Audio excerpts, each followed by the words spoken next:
শুনবেন আমাদের স্থানীয় সংবাদ। আসসালামু আলাইকুম। সন্ধ্যে ৭টা, বাংলাদেশ বেতার সিলেট সংবাদ পড়ছি মোহাম্মদ ফয়সল উদ্দিন। আগামীকাল মহান একুশে হাজার বছরের সাংস্কৃতিক ঐতিহ্যের উত্তরাধিকারী বাঙালি জাতির অর্জিত অহংকার। এই বীর জাতির শৌর্যমণ্ডিত ও গর্বিত এক মাইল ফলক স্মৃতি জাগানিয়া এই মহান ২১শে ফেব্রুয়ারি। প্রতিবাদ, সংগ্রাম আর রক্তস্নাত ঐতিহাসিক ভাষা আন্দোলনের মাহেন্দ্রক্ষণ ৫২র এই দিনে বাংলা মায়ের সূর্য সন্তানদের অকাতরে জীবন বিলিয়ে দেওয়ার মধ্য দিয়ে বাংলা ভাষার মর্যাদা প্রতিষ্ঠিত হয়। সমগ্র জাতি আমার ভাইয়ের রক্তে রাঙানো ২১শে ফেব্রুয়ারি আমি কি ভুলিতে পারি কালজয়ী এ সঙ্গীতের মূর্ছনায় উজ্জীবিত হয়ে বিশ্ববাসীকে জানান দেয় তাদের বীর সন্তানদের আত্মত্যাগের গৌরব গাথা।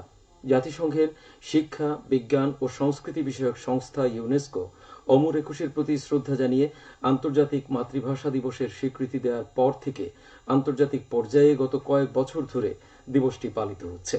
৫২র ভাষা আন্দোলনে শহীদদের প্রতি শ্রদ্ধা জানিয়ে সরকারি বেসরকারি সংগঠন ও প্রতিষ্ঠান গ্রহণ করেছে পৃথক কর্মসূচি। আজ মধ্যরাতে নগরীর কেন্দ্রীয় শহীদ মিনারে সরকারি বেসরকারি সংগঠনসমূহ পুষ্পস্তবক অর্পণের মাধ্যমে শহীদদের প্রতি শ্রদ্ধা নিবেদন করবেন। আগামীকাল সরকারি বেসরকারি প্রতিষ্ঠান সহ সকল শিক্ষা প্রতিষ্ঠানে জাতীয় পতাকা অর্ধনমিত রাখা হবে। ধর্মীয় প্রতিষ্ঠানসমূহে অনুষ্ঠিত হবে বিশেষ প্রার্থনা।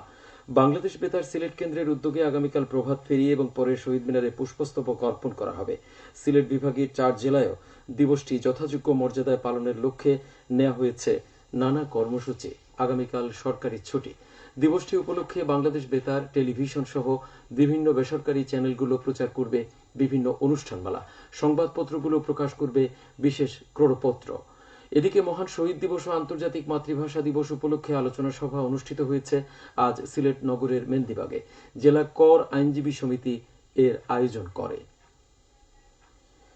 বাংলাদেশ বেতারের মহাপরিচালক এএসএম জাহিদ বলেছেন, শ্রোতাদের চাহিদা মাফিক মানসম্মত অনুষ্ঠান নির্মাণে সবাইকে কাজ করতে হবে, তবেই বেতারের প্রতি মানুষের চাহিদা ও আকর্ষণ বাড়বে।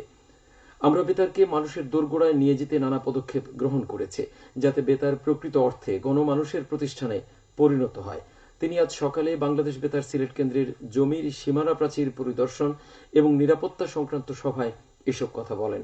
এ সময় তিনি আরো বলেন, দেশের যে কোনো ক্রান্তিকালে বেতারের ভূমিকা অপরিসীম, তাই বেতারকে সবসময় গণমুখী রাখতে হবে, তারুণ্যের শক্তিকে কাজে লাগাতে হবে।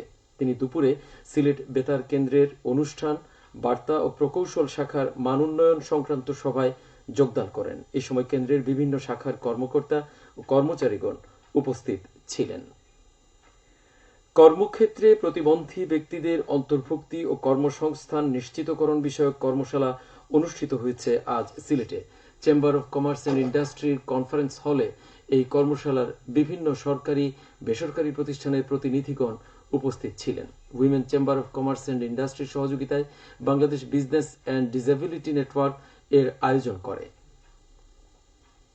শিশু, কিশোর ও কিশোরী এবং নারী উন্নয়নে জনসচেতনতামূলক প্রচার কার্যক্রম শীর্ষক কমিউনিটি সংলাপ অনুষ্ঠিত হয়েছে আজ মৌলভীবাজারের রাজনগর উপজেলায়।